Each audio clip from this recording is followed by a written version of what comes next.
Okay, we are doing another cube draft. And bring this over here. Dunk. Alright. Right in there. This is a acceptable pack. Chandra, Jace 2, and Prismatic Vista are the cards that catch my attention in this one. Prismatic Vista is good, but it's kind of a, like, can be kind of a trap. It's not a fetch, and it doesn't do what all the really powerful fetches do, which is get all sorts of colors of mana. Well, it does do that. Having to get basics, you only want to be usually playing basics of like your really major colors. So I don't really love that one. Chandra is excellent, but Jace is better. And I'm gonna take the Jace. Okay. Here, cards that I think are valid considerations are Misty Rainforest, and I don't really see another line. I hope to get Control Magic on the wheel, but that usually happens. I won't be too sad if it doesn't. I just don't think you take any of these other cards second if you're really playing to win. I mean, Emery's good, but the problem with trying this kind of thing is everyone's always falling all over themselves trying to get the artifact deck. So I don't really think you want to be there unless you're really compelled into it. Emery's more like a premium support card for it and doesn't really stand on its own that well. It doesn't really function in a lot of different kinds of decks, but Misty is just one of the best. Misty is very good. And then here, cards that I might consider taking are Izzet Signet. Fact or Fiction is a card, but it's there's a lot of better card, like instant speed card advantage cards. Factor, like the way you get like dig through time so late so often just kind of speaks to Fact or Fiction and like what it can really do, because you're only playing Fact or Fiction for 4 mana. There's just so many games it's not really good in. So here, and then yeah, I think I probably err more towards Fact or Fiction than Memory Deluge. I think is my power ranking on them. I mean that's the variable, but yeah, here it's Relic or Izzet Signet. Relic is quite strong. I think Relic is a little bit better on average, so we'll take that. And then here, I don't see myself passing Underground Sea here. Underground Sea is probably the best land, just straight up. The best of the fetchable duels, the best fetchable land.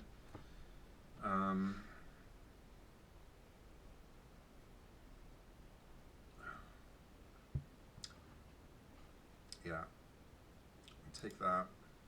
I don't think there's really a conversation about this one. And then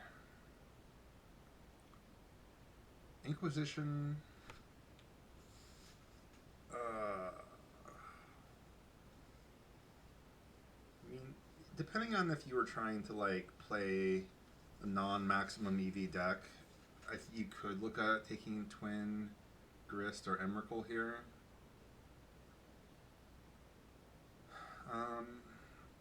I don't really think. I mean, I think the max EV for me is I think is probably Inquisition. Inquisition is quite strong. Temple Garden could wheel. Otherwise, I might think about it. I'm going to take the Inquisition. And here, Portent or Bitter Blossom.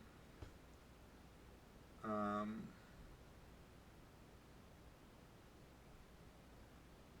Little Emrakul can do some stuff. Portent is good with Coalition Relic. Portent's just an okay card in general. Bone Shredder might wheel, which might sound like an asinine thing to say, but I think Bone Shredder is a decent card in some decks. When you can sack the body for value, when you're looking for value plays. I'm pretty sure I'm on the Portent here. Actually, I'm gonna take the Bitter Blossom. Bitter Blossom is a very compact and cheap threat, and it's in many situations the only threat you need. Okay, Liliana of the Veil, Venser, and those are the considerations. If I had I don't mind taking Bone Shards, but I'm looking for it later than this, and I think Venser is just a lot better. Venser just is a very flexible card. It's always doing something frustrating for your opponent. Usually, I should say. And Liliana is good, but it's a little bit more committal, and so you have to be, when you're playing Liliana, you have to be willing to want to play that low resources game type thing. And I don't know. I could have taken it here, and if I did that, I would have 2 premium discard outlets, so I'd be looking to go that direction, and that'd be okay. But Venser is just a better, with Venser we're gonna have more options no matter how it shakes out, and Damnation's the only card here that is even close to playable for me. So we'll take that. I don't know if I'm going to play it. Shallow Grave, I'm not too interested in that. This is a Theomancer or PN Karen. Neither are necessarily guaranteed playables. I think a Theomancer is better. We'll take that one. And then the 2 or more, the Slowland in red-blue, but I think that's fine. Very late Emery, which could be some kind of signal, but we're not seeing artifacts as usual, so we'll take a red-blue land. Yeah, we'll take that. Needlespire's Deluge Pack Rat. I don't think Light Up the Stage is what I'm looking for.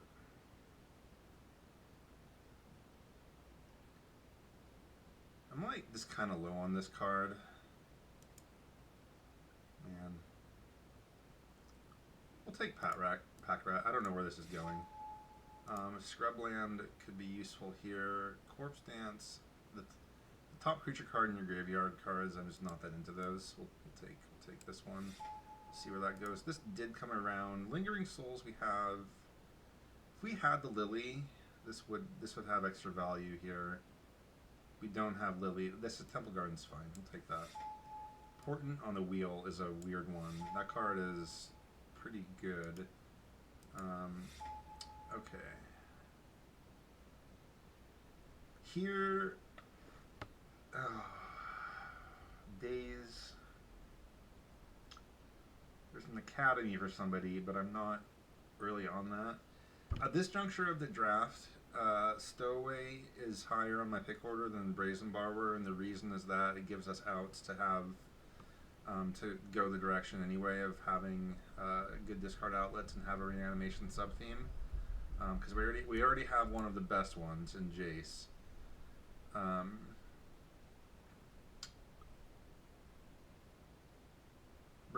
Brazen Borrower is good.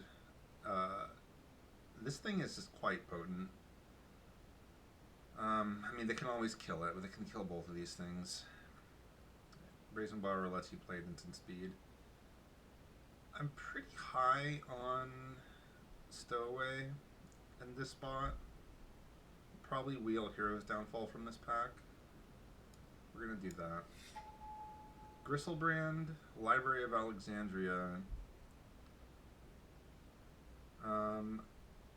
If the reanimation's going to be a sub-theme, I don't want to take Gristlebrand because if it's a sub theme, I want the things to be castable.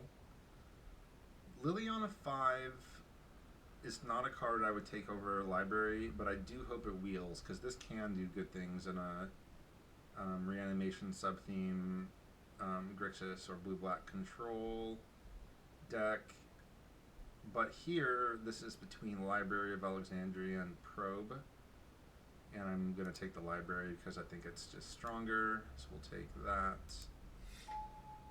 And then Sphinx and Fractured Identity. Both of those are excellent. Probably wheel the Shattered Sanctum out of this pack.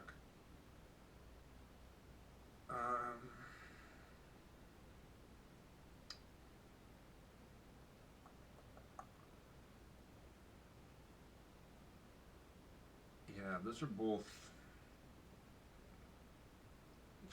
I don't feel like you're gonna go wrong between those two. I don't think that there's another card in the conversation here. I'd be happy with either. Sphinx being a 6-drop is a pretty big strike against it, but we're gonna do it. We want something in that kind of category of like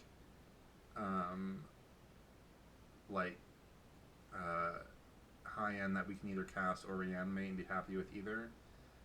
Here, if you are not taking Scalding Tarn, then you're making a mistake. The big one.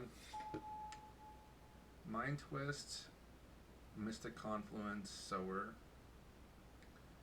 Mystic Confluence and Mind Twist are roughly the same power level, I think.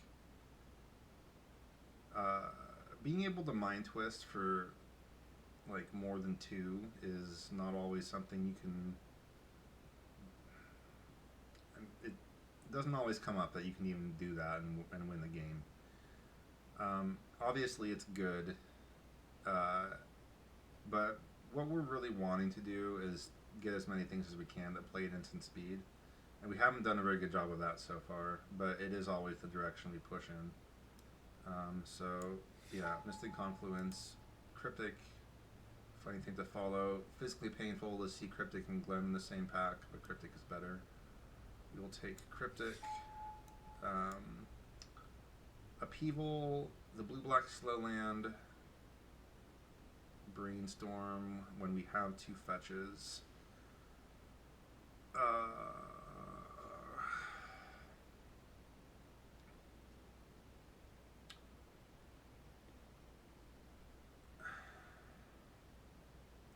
Brainstorm can look good, and we do have some fetches for it.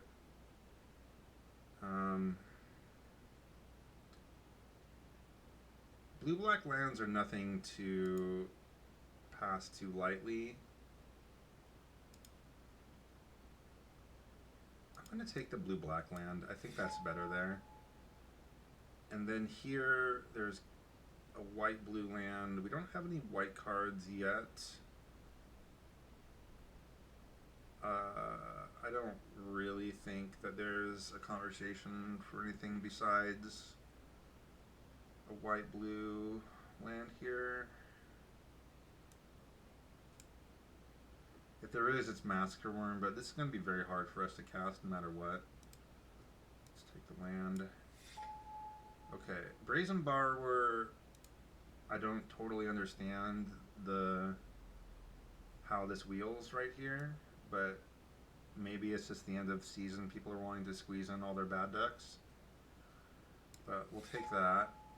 And then Probe should never go this late. It's weird that it did. If this is in the pack and this is in the pack, and Tanglewire's in the pack, because Tanglewire goes in the artifact decks. I don't totally know what people are drafting here. Not clear to me. This did wheel as expected. If we were to take the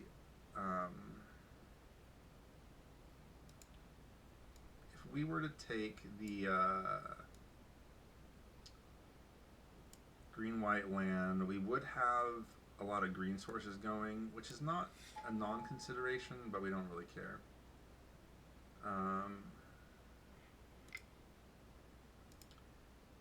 And then here, if we are ever to play any of these, I don't know. We're not really ever playing any of these. I'll try this one. Okay, I don't... This card going... This is... I mean, I don't want to sit here and scoff at it. So what is this telling us? I mean, this is telling us blue is underdrafted. There's not really... And then, what are people drafting if blue is underdrafted and green's and these are... That's just odd. I'll take this because the other one's better, and we'll hope to put someone in green. Bribery and Force of Will showing up in the same pack.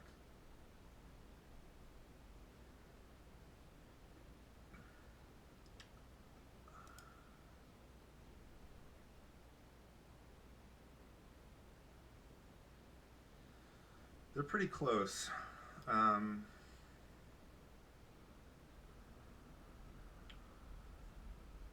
So we're wheeling very likely either Vindicate or Dark Confidant, and we'd happily play either of them. I don't know why this is here. We go to sideboard. And then I'm leaning hard towards Force and not the Bribery. It's because making these proactive sorcery plays, it's just not where you want to be. It's like the domain of people that are playing for their like emotional rush, but you don't know what you're gonna. Yeah, we don't want to tap our mana on our turn if we can help it. Let's do this. Okay, Flooded Strand right now gets blue, black, white, green, and it gets black. It doesn't get red. It's gonna be a hard one to pass because it's a blue fetch land. How are we on playables? We have 17 of them. We're okay on playables. We don't need to get off target with taking good lands. Okay, we'll take Flooded Strand. If we didn't take Flooded Strand, it'd be Time Warp. I'll take Flooded Strand.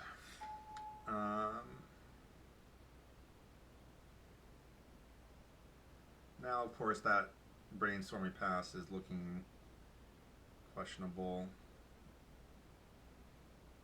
Baral, how is that in this pack? Pack Rat is not in. What are you doing there? Did we make that mistake? Anything else? We're not really doing a reanimation sub-theme yet. We don't get the cards for it. Could take this Rakdos Signet. We don't have any red cards. It's not too appealing to me. How is the Burl right now? Burl does do stuff in our deck, kind of. It's not really important, though. Gonti is often just more impressive than it looks like it would be. It's one of those two. Nothing here is good. Take the Gonti. Okay, there are cards here. Liliana 3. That might wheel. And then it's Snapcaster into Fairy. Teferi is good. We don't have any of the big planeswalkers yet. But Snapcaster is a house. I'll take the Snapcaster. Okay. Oko, Preordained Treachery. Treachery is my choice here. It's unfortunate, and Cloudskate. I think Treachery is better than Cloudskate, and it's hard to necessarily choose between Preordained and Treachery here. Preordained's very good. Am I being greedy? Treachery is just a solid. This is solid. It's one of the top end cards that you don't mind paying the mana for, because you wind up not paying any mana for it. This thing, I have a little crush on because, again, not tapping mana on my turn. And I don't think there's anything else. We're not getting there in opposition in any way. We can't fetch anything good with Trinket Mage right now, and Gush is kind of not like just garbage. So yeah, we'll take this thing. Too many 4s. We might cut Damnation.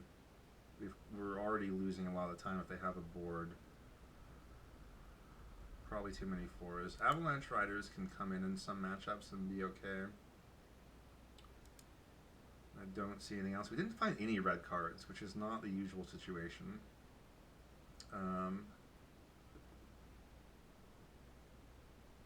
Don't really want any of these other things, though. How are we on white? We have kind of a lot of it. Do we want this? Let me think about this.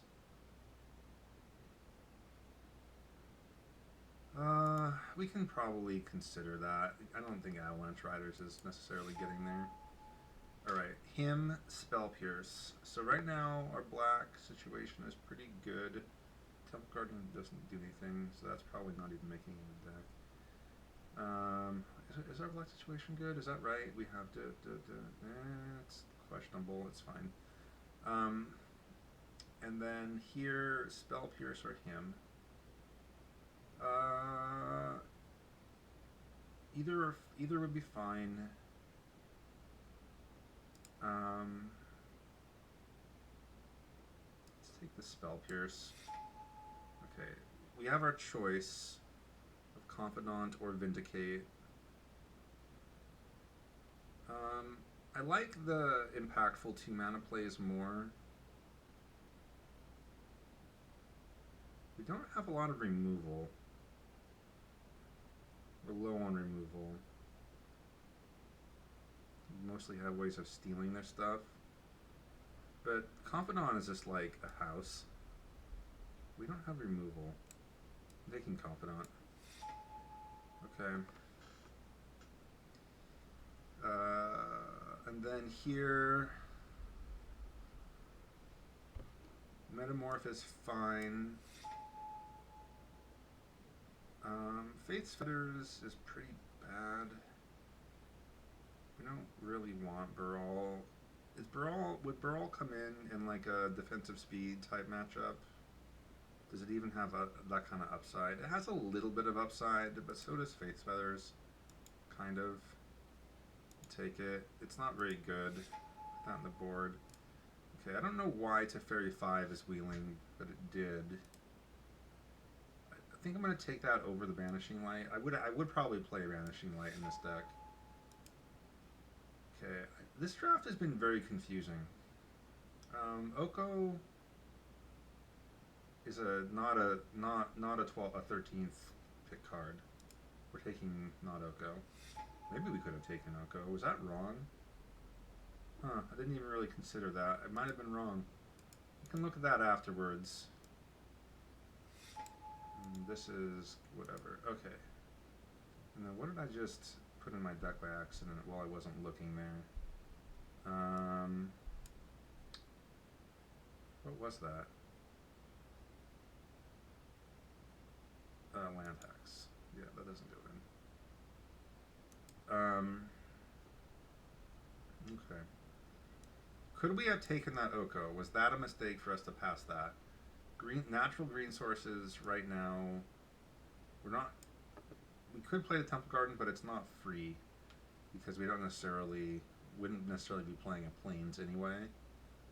So right now we have, for free white, we have, let's see, 1, 2, 3, or sorry, we're talking about green, not white. Okay, for free green, no, yeah, taking Oko would not have worked there, and it would not have been reasonable. If we were playing the Temple Garden anyway, like if we make the assumption that we would be interested in doing that, then we have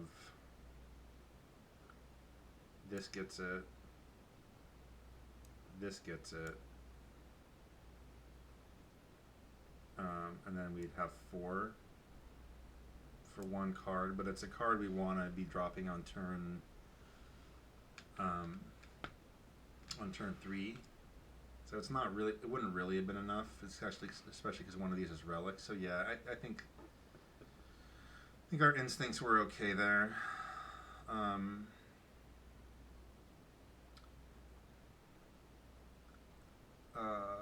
yeah, this looks okay. Gonti is a little bit sus. It's a Gonti is a card that I've had a hard time with. Kind of like evaluating. It doesn't look like it should have a home in decks like this. It looks so bad. You have to pay mana for the card you flip, and yet it it it kind of somehow overperforms. Um, yeah, I don't know. I've had a hard time figuring it out, and I don't want to try and front like I have a pithy explanation for it because I really don't. Let's read our Gideon. I need to reread this card. Okay, so 4/4 is your always. It is always a 4/4 indestructible on your turn. It is always has a damage penalty on your turn, and then it also does this stuff. So, and it can do these things and attack. Exile target non-land permanent. That's after it has ticked up. So it's at the very worst, it's a 3 mana life linking 4/4 that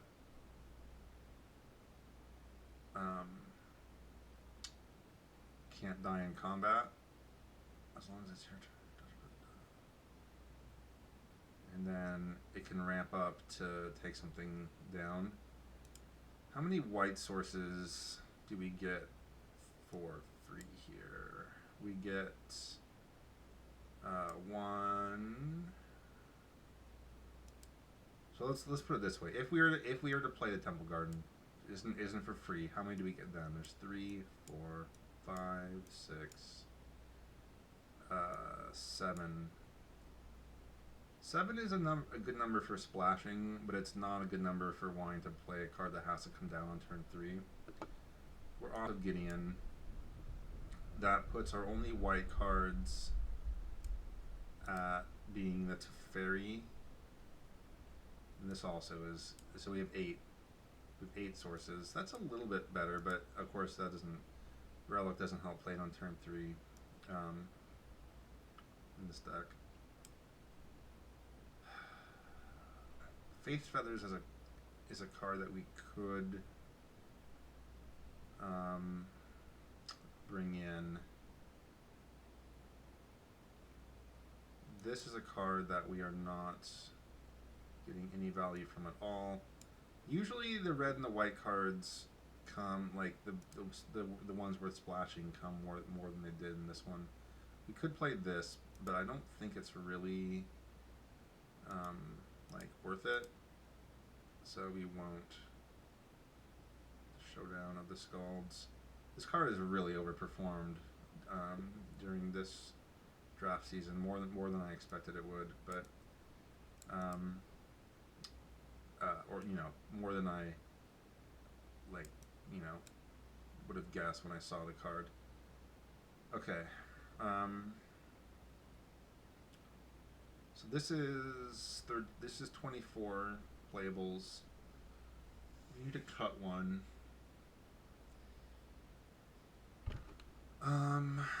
It's probably one of these 4 drops because there's too many of them. This is a 3 drop.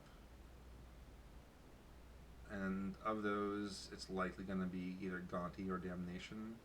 Damnation really is kind of in a tension zone in this deck where we haven't. This is essentially a 2-drop creature. This is a 2-drop creature. We have four different good 2-drop creatures. So we want to be playing a 2-drop creature.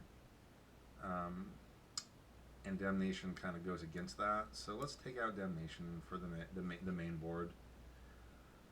Do we play Pack Rat? What would we cut for it?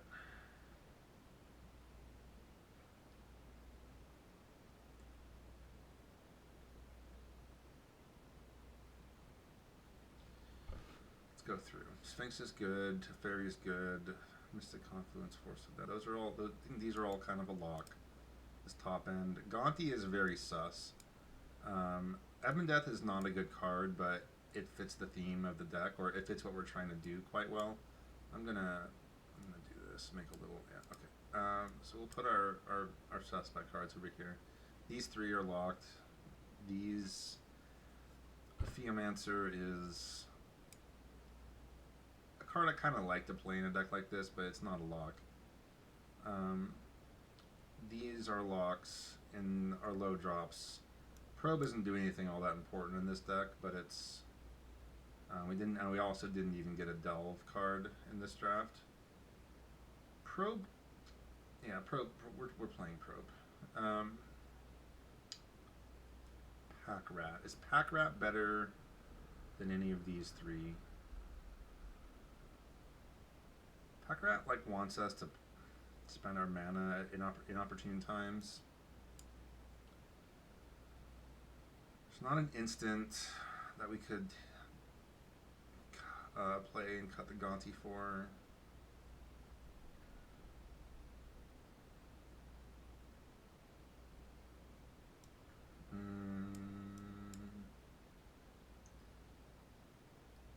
Gonti, a 4-drop that you have to play in your turn is pretty unappealing. What about land tax?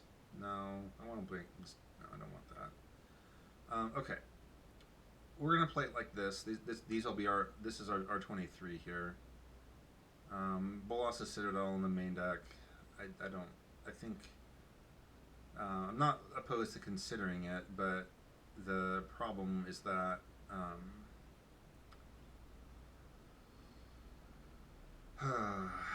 The problem is that we have a couple. Yeah, we're going to be using our light total as a resource most of the time, and that kind of goes against the plan of trying to hardcast this thing. So I don't think I want that. Okay, so let's figure out our colors here. Make sure our Insano land base over here doesn't hurt us. Here, how many actually free white sources do we have? We have 1, 2, 3, 4. Flooded Strand gets, yeah, obviously white source because it gets Scrubland. Misty is not a white source unless we play the Temple Garden. It's a blue-black source, regardless. So if we don't play the Temple Garden, because we're trying to count free sources. We don't have a Tundra or Hollow Fountain. Okay, so the free white sources. So Derp and Derp, we have 5. It's either 5 or 7, depending on how our black and blue sources appeal to us here. Oh, and then this 6. So we have six free white sources, which is enough for. Yeah, I don't think we should probably mess with playing the Temple Garden. Seems bad. Let's count up blue and black just to make sure our targets are going to be like ideally like 11 or 12 blue, and then 8. Ideally, at least 8 black. Okay, so blue 1, 2, 3, 4, 5, 6, 7. So if we made 5 of our 7 basics, we're going to be including. So there's 12 blue. And then for black, we have 1, 2, 3, 4, 5, 6, 7, 8, 9. Alright. That's acceptable. 12 and 9.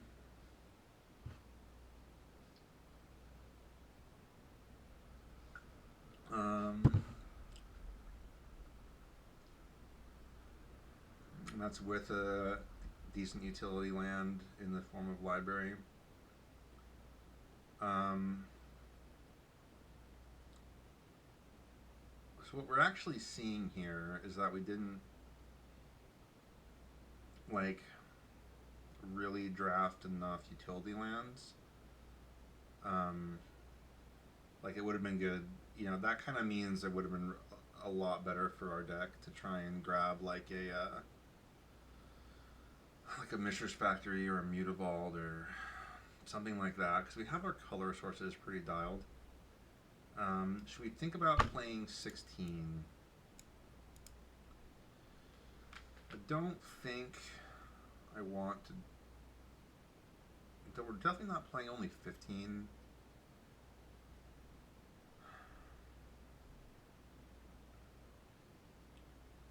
I have like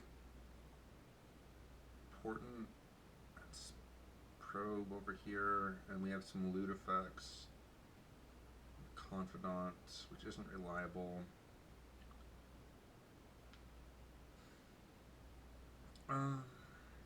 We do have Relic to kind of get to the top end. I think we can probably shave it down to 16 land and jam one more card. And I think that card should probably be Faith's Fetters. Faith's Fetters, it's not a good card. We have so many 4-drops. This is a 3-drop. And these you don't have to tap out for, so they kind of barely count.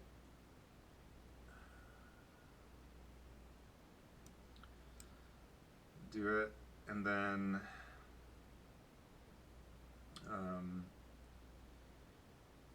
one more. I don't think we need to go. We'll have 2 white cards now. Are any of these fetches constrained for how many things they can ever find? That's another thing to think about. Flooded Strand will not ever really run out of islands easily. We have, they're all blue ones. Those are all blue ones. Okay. Yeah, so no, that's not really a huge concern. We have 2 white sources, or 2 white cards now. 2 white cards. We're gonna have more than enough white almost all the time. Black. There can easily be turns with this deck where we need four blue pips. We'll add one more island. I was thinking about playing the Temple Garden. It's kind of cheeky. Let's just play one more island, because it's easy to imagine us being constrained for blue mana even with all these sources. Alright. The last thing I'm just kind of going over in my head, there's certainly going to be times when Damnation has upside. I could play that over Gonti. That's within reason. But the thing about this deck is I want to not be kind of under, like, feeling all this tension when I have a hand that just wants to play creature into creature on turns 2 and 3. With this deck could easily do.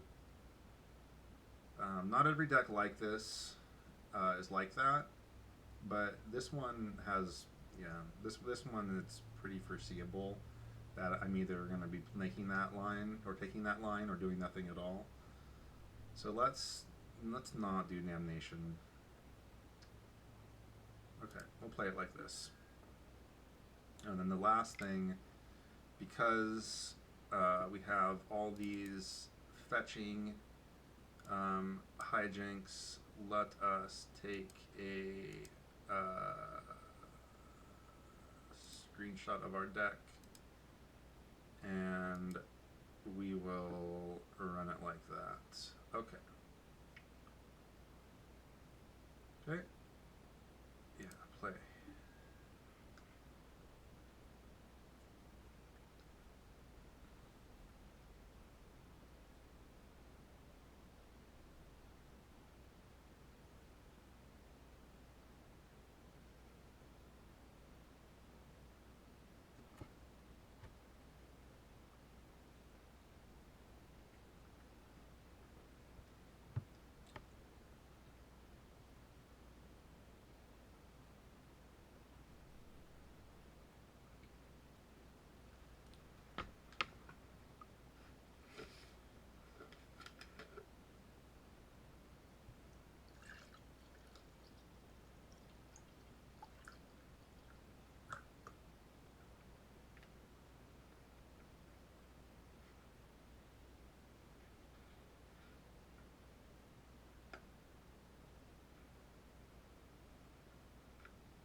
This hand is held together.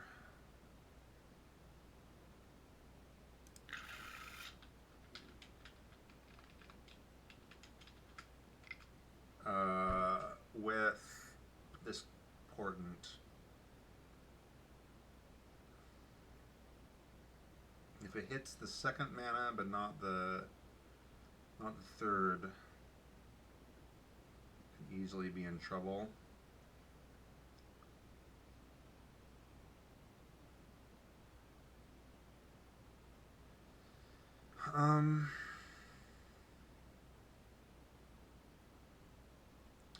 It has this. Our opponent's mulliganing. I think we can keep this.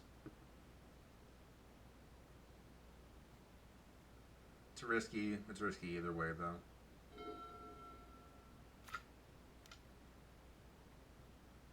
Our opponent is being very friendly over there. Let's do this.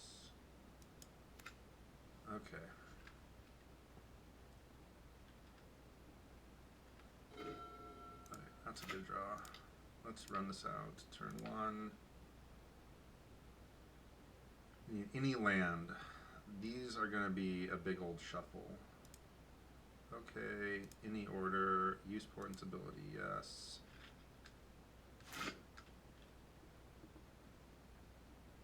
Draw. Okay, that was good. Don't have a turn 2 play. Pro becomes our best draw here. Our opponent is going nuts over there. This is looks like a game we could easily lose. Okay. Well, now we have. Oh, that was excellent. Well, if this is representative of our opponent's like average draw, we're in trouble. But here, we're gonna play the Jace.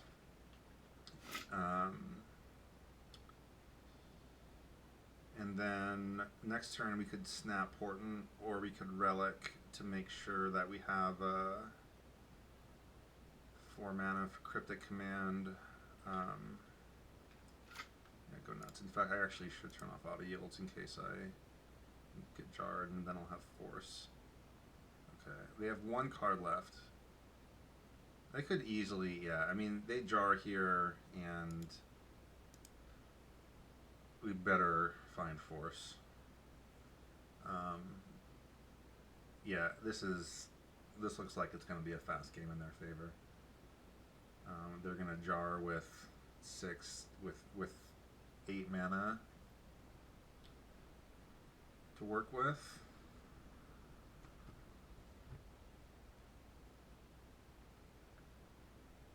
But if they don't hit anything good, and they come back to this 1 card hand, and we have this, especially the Treachery, it could go okay for us. So let's see. They're thinking about it. They're thinking about something, it looks like. Or they could be doing a lot of other things besides thinking about it.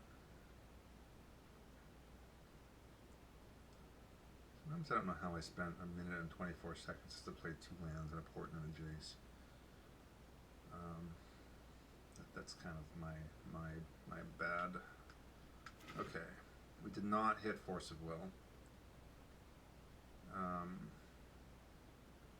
That being the case, I will F6 because they're probably going to do a lot of things, and this way, at some point later in the match, they might be more caught off guard by my Force. You don't memory jar and then just not go for it, so I don't think there's a lot of upside in not F6ing. Okay, and then, yeah, Brazen Bee is, oh, yeah, it's not going to be in my hand. Now, these are exiled or discarded. Each player discards their hand and returns their hand each card. Exile this way. Or discards their hand. So I will be able to snap Inquisition if I wanted to, if I found a black mana.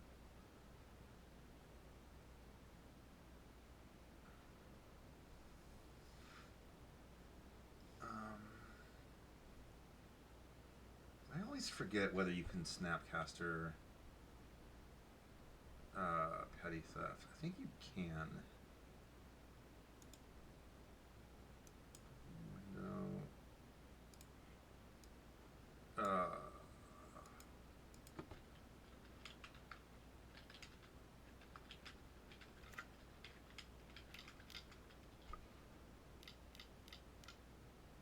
Yeah, you can snap Petty Theft. No, you cannot, because it's not a, not a. I always, damn it.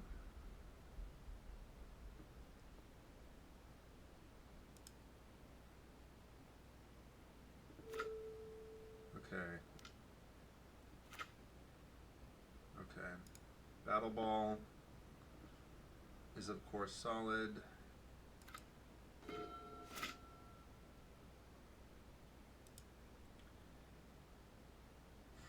Okay. We have one card in this hand.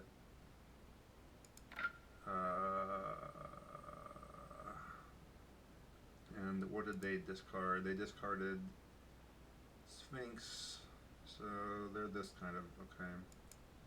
Creeping Tar Pit and a bunch of mountains is interesting. If we had a Theomancer, that would be solid here. We should draw. We could consider throwing Jace in front of this. So when this attacks,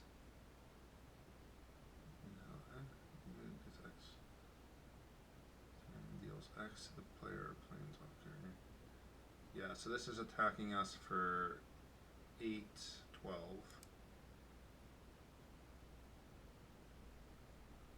And then treacherying it, it's going to be tapped. Let's try and find a black source.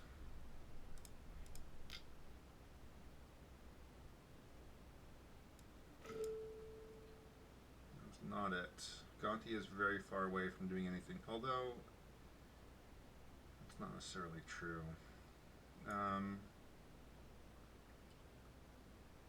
What's not likely to do us any good in this match, in this game? Cryptic can, they can just replay this so easily. If we can't do that. What's not good here? We're pretty far from. No, we can Gonti them next turn.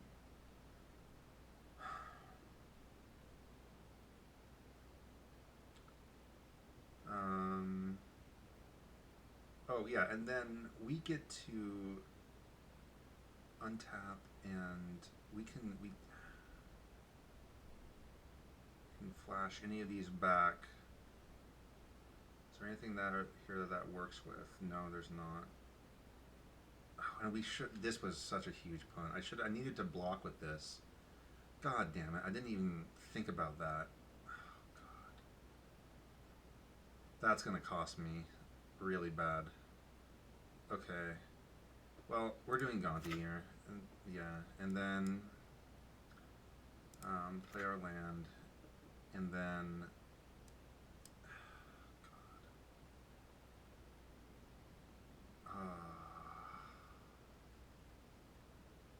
do we play? Do we just get whacked?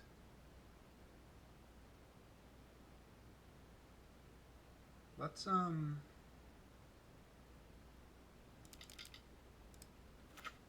do this, and then let's Inquisition them.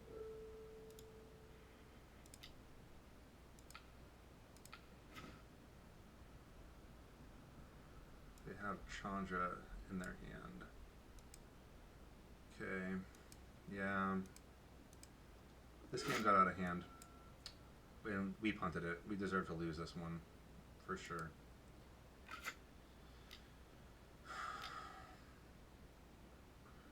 That was bad. Okay. So now, even if we manage to contain the battle ball, they're just going to go nuts with Chandra. They can 14 us here.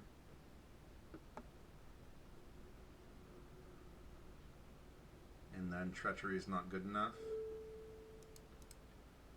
They probably will actually send 2 of the Mirror at Jace, and then the rest will just go for our Dome.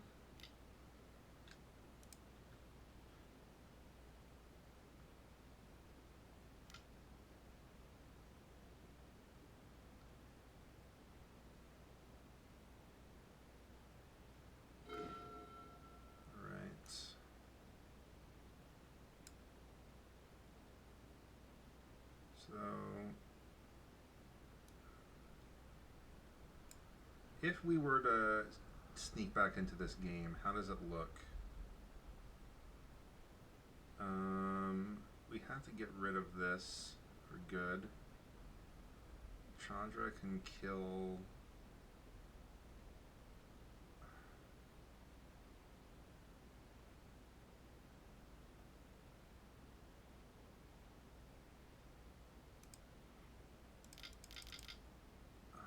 we need to get advantage.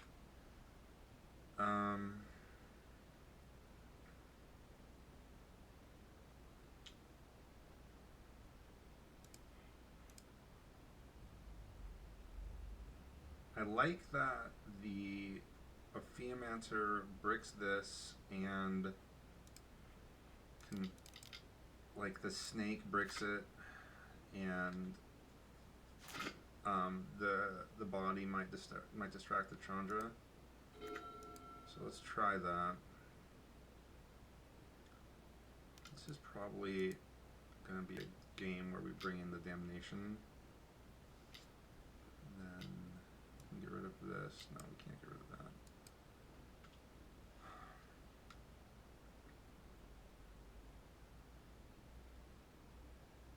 Okay. We can...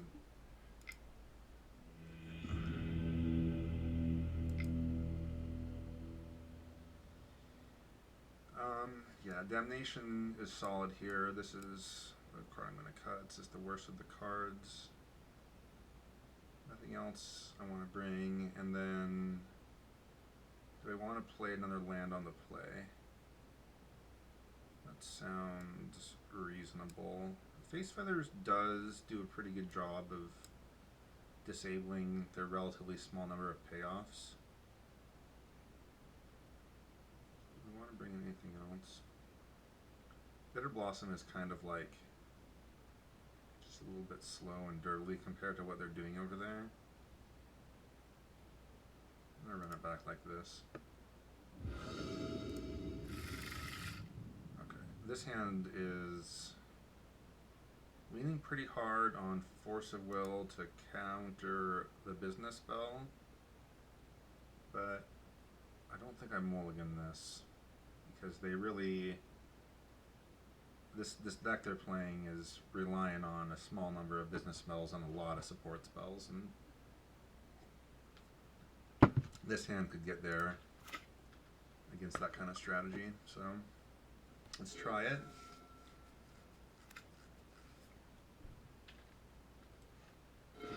That's a good draw.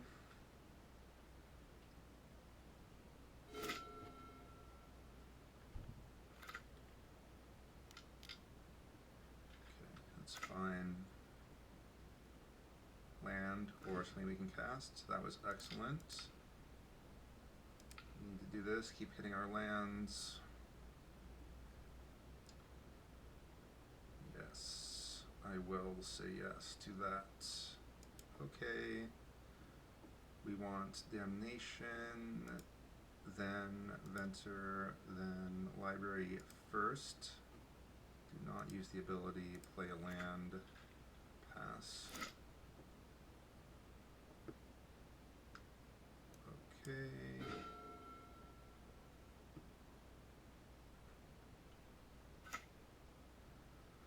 Alright. I think we probably have this one. That's fine. Their window is closing here, especially this is like another mana rock. Metalworker.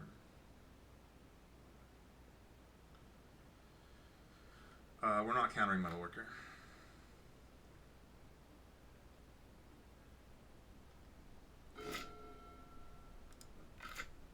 And then, yeah, here the play is Cryptic counter draw, and then we'll have Library out, or have Library active.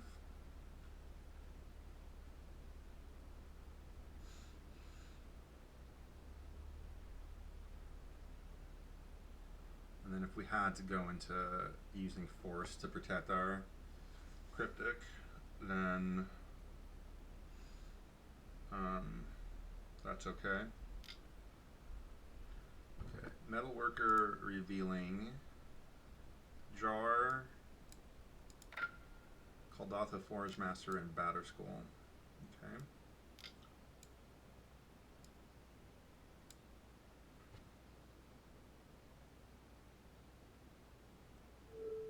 Kuldotha Forgemaster. So we let that resolve. Do we steal it afterwards?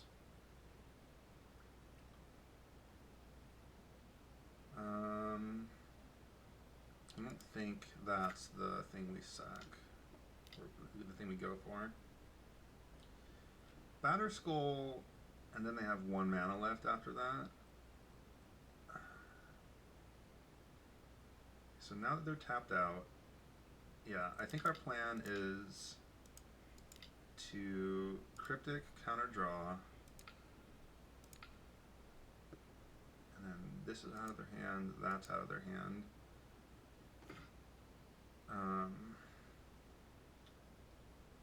We Sower the Kuldotha Forgemaster, and then Memory Jar, or Force of Will the Memory Jar.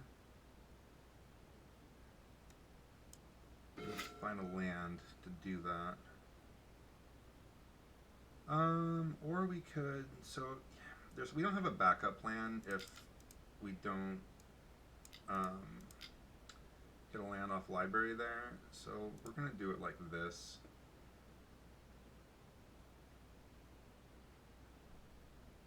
Okay, take that from you.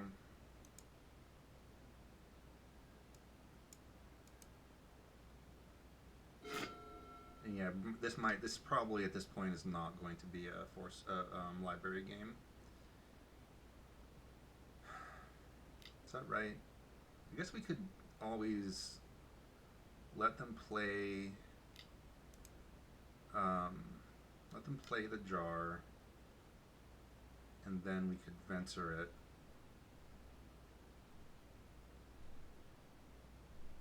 It's possible. They have this. They have 4 mana to do this with. Do we Venser the Jar? I don't think that they're gonna.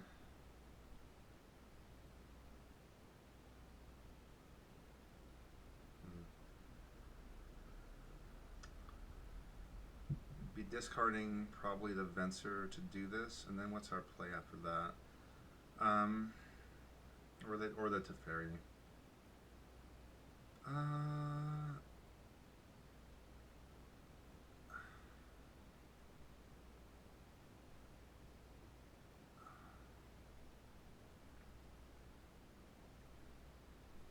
So Jar's out of their hand.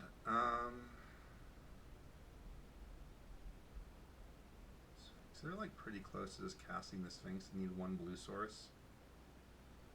And we can always Venser that.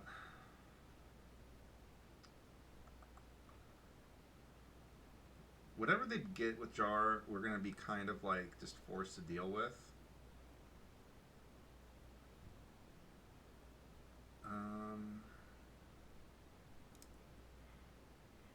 Let's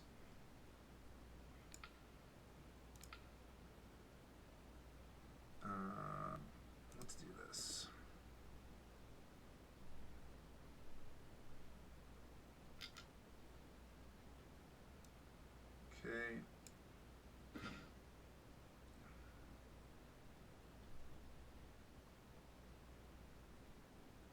can metamorph our Sower. No, we're not going to do that. We're going to smash and hold up Mystic Confluence. That was a good draw for them. What is this going to be? So this is out of their hand. They have a good deck. They have 5 mana here.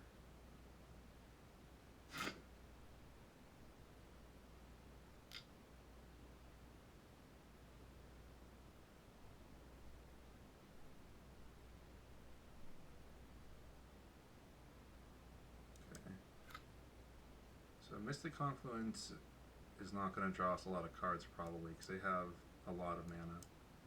Okay, we're going to play this. We're going to attack.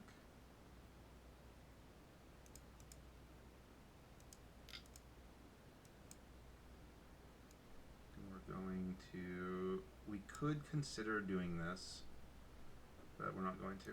Well, the thing about, we're not going to.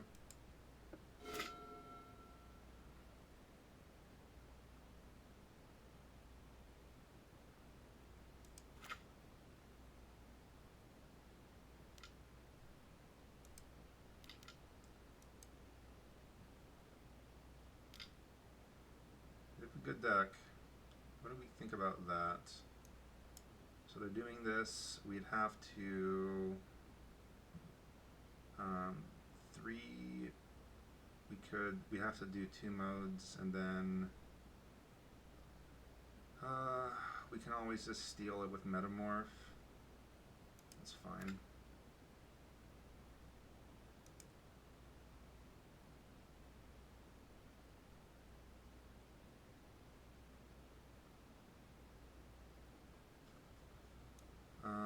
And then, sure.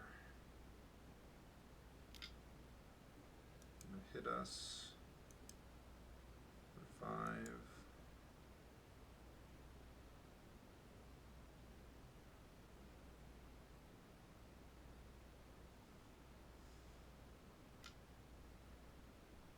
think this was kind of bait.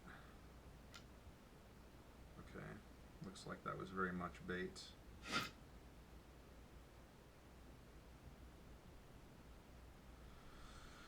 All right.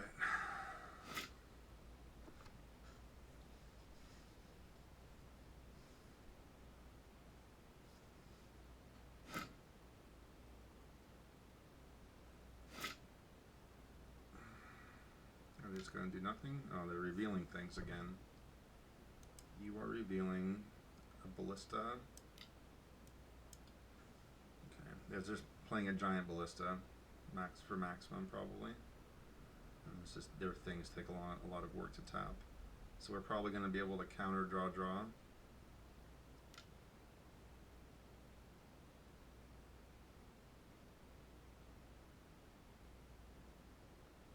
No, we have to counter draw.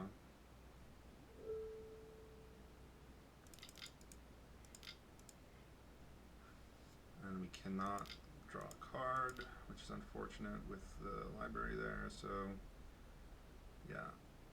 So yeah, we need to counter this twice. So cast 2 of that mode, none of that mode, and draw 1 card. Cast, choose that spell,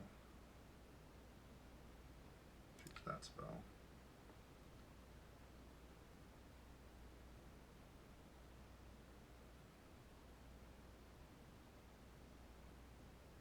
Goes to the yard. Okay. So now we draw, oops, 2 or more, play that. Now we draw, God. Okay, well, we're not losing any life. To do this.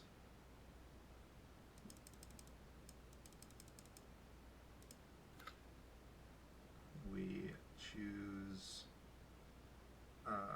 this creature. We take your Thundermaw. We smash.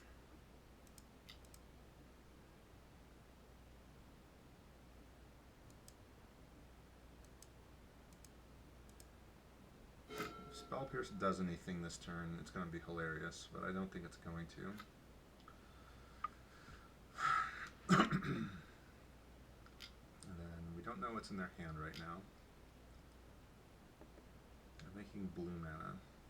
Oh yeah, they have Academy, of course they're making blue mana. Maybe they have Banefire.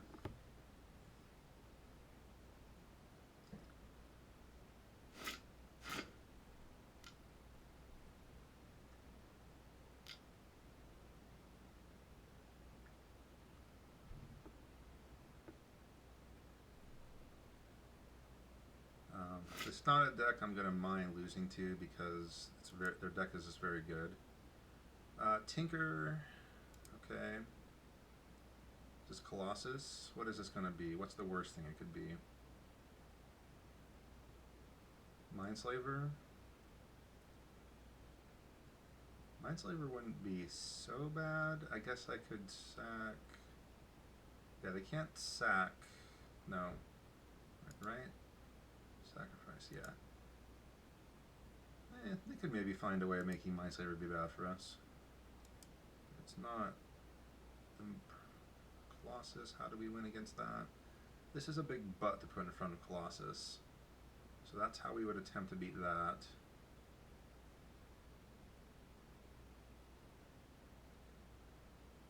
This is in their yard. I don't know how many other uncastable, insane things they're going to have in their deck.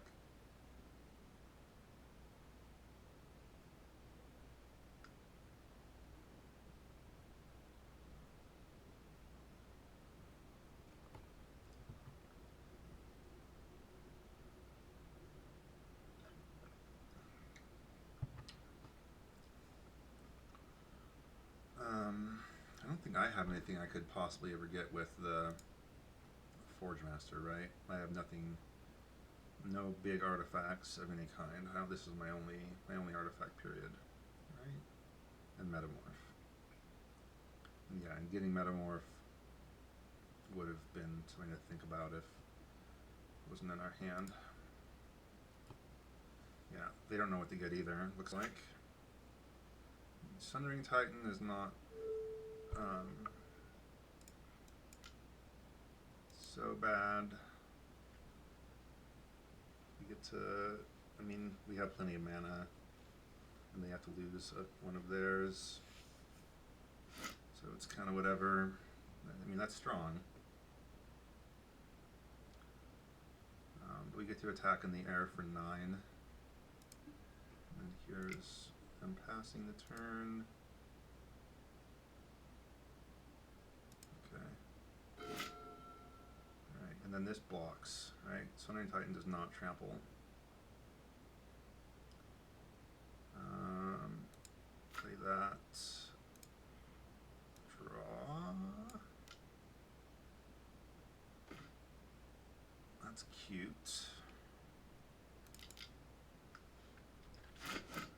And then here, let's attack with our nonsense.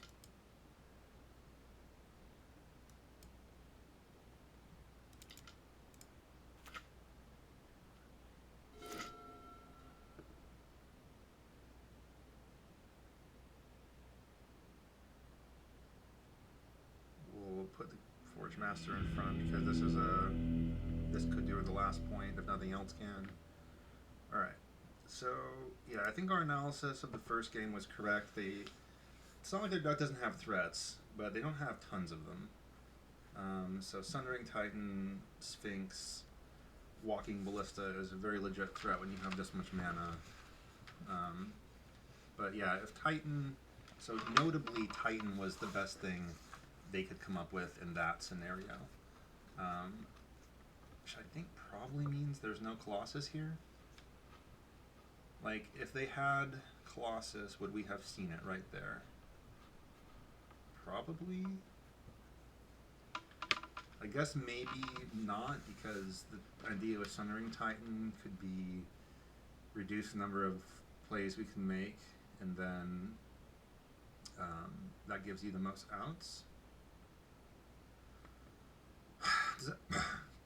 Does that make sense?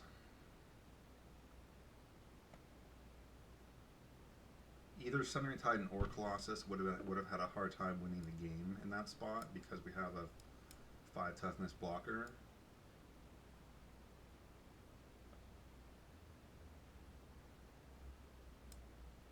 I think it's likely, but not certain they don't have Colossus. I mean, when they see us having 7 cards in their hand there, so they have to assume that if it's not trample, it's just getting chunked forever.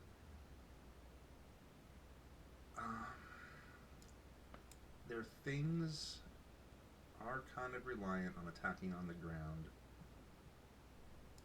which is strike in favor of Gonti. What is not good?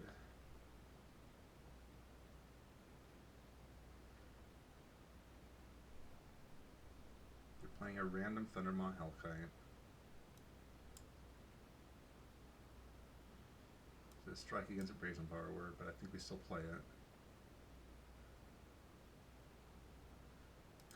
Thundermaw is very good against Bitter Blossom. Spell Pierce can get a Signet. An early Signet. That's all it can do. If we're putting in Gonti, we're taking out another big drop.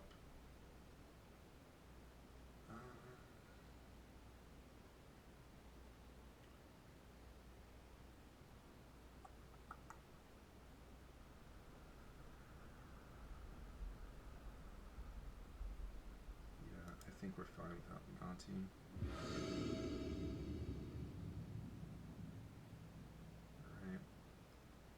Force of Will is kind of the key card in this matchup, so I think that's what we're getting. And then, yeah, we're going to be Shipwreck Marshing on turn 1, because it's going to come in tapped. Okay. They're playing first. They're on 6. We're keeping this.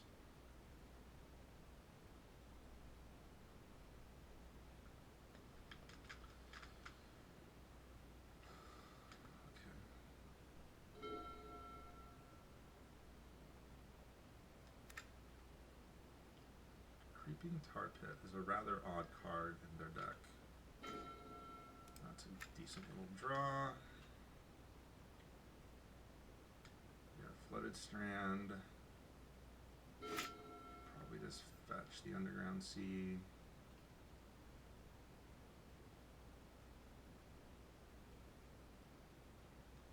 Force of Will. Diamond is fine. It's good. What is this? Metalworker. Wheel of Fortune.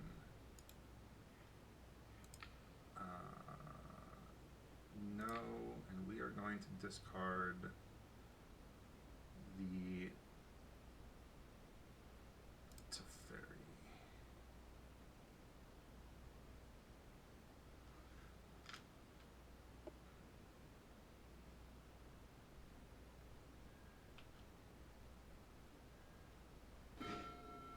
Portent was a good draw, and then do we do that first?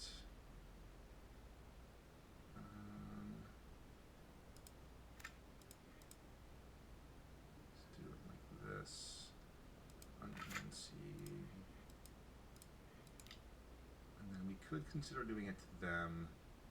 That's probably kind of greedy. Portent myself. Okay, that's all fine. Let's need to keep our. We do need mana, but these are all be okay for the. Actually, we need a 5th land. This is a 4th land. We need a 5th land pretty bad. These are kind of.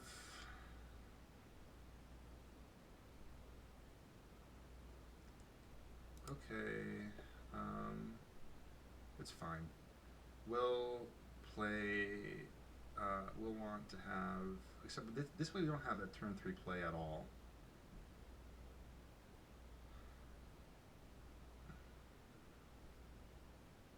We need to get to 5 mana. I think I want have a turn 3 play.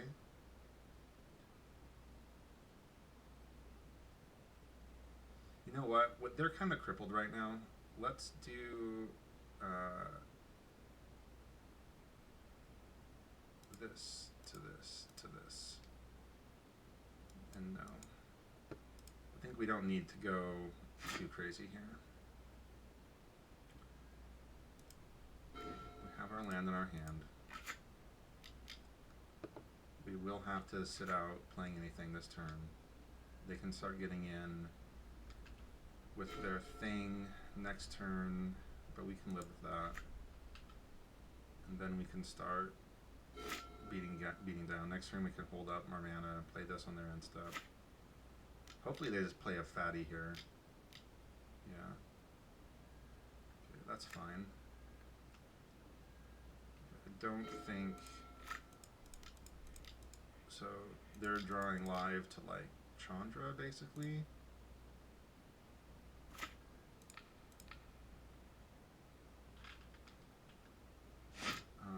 We really need land. So if they can remove this turn, it's very good for them. Okay, that's probably it. Okay, that should be the game. It shouldn't be a problem at this point.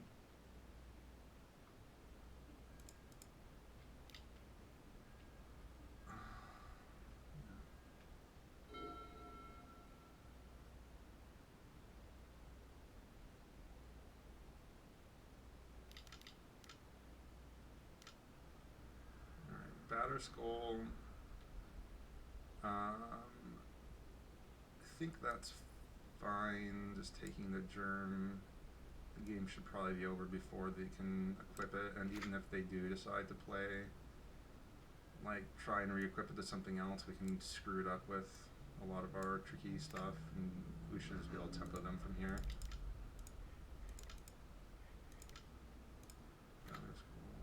And then there, and this, treachery or germ.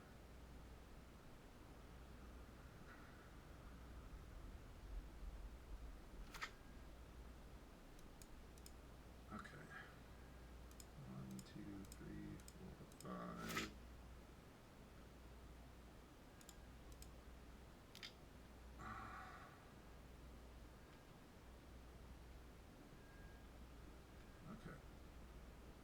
Not a lot of things that get them back here. Has to be uncounterable, basically. There's not really a lot of... Like, what does Banefire do for them here? Banefire... Yeah, not really enough.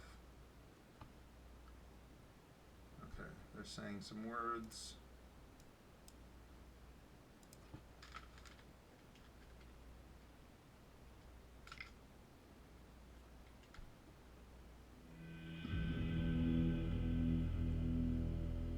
Okay, we were on stream for that, it looks like, so that's cool.